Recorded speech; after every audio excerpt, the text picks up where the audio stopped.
Chris Mullins steps down as head coach of St. John's University. The Redstorm, if you're familiar with the Redstorm history, they've had a great history here, but not in recent time. And New York media really doesn't focus in on St. John's because it's not really a college. It's not a college basketball town. It's more of a baseball, football type town.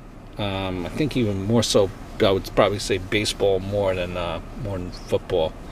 But Chris Mullins was here for about 4 seasons, if I'm not mistaken. 59-73 overall record. Steps down, let go, fired, steps down, whatever you want to read into. And just my couple of thoughts here. And it seems to me that he lost interest in his job.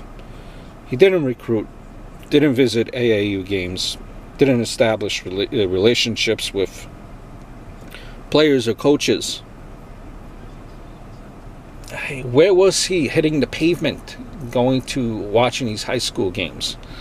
Losing a lot of his recruits. They were transferring. It's like he thought that the players would flock to St. John's based on his name and Mitch Richmond's name. One problem: none of these kids remember him as a player. Plus, he was a horrible X's and O type of guy. He ran a system that couldn't work in the college game.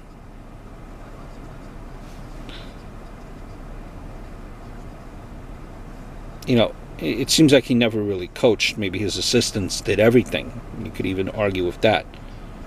Sad. And St. John's needs to be good, really, for the Big East to have lasting success.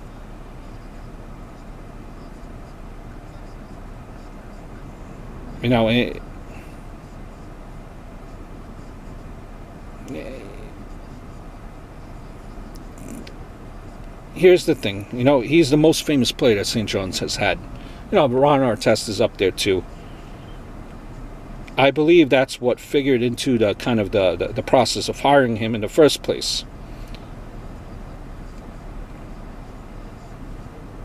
And it's sad that the honeymoon is over.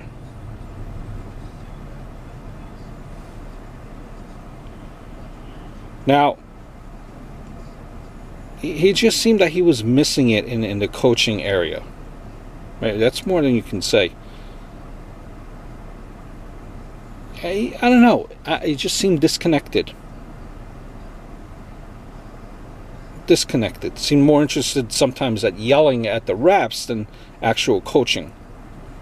The team was always, it seemed like, not always, but definitely more often than not, like it was undisciplined and rarely ran off offensive sets.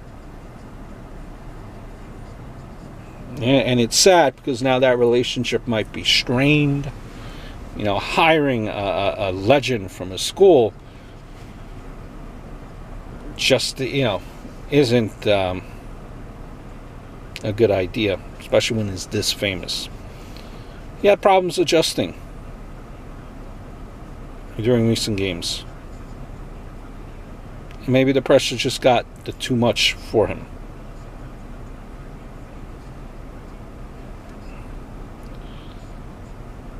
I don't know. Who do you bring back now if you're St. John's? Mike Jarvis, there are rumors out there that they're trying to get Hurley. You'll see.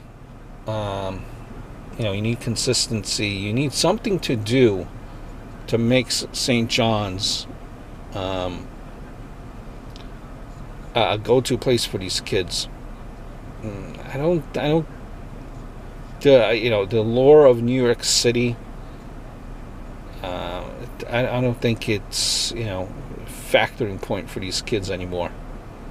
They could really care less about playing in New York City, playing in Madison Square Garden. I don't think that's even it. So just selling your location, it's not going to work.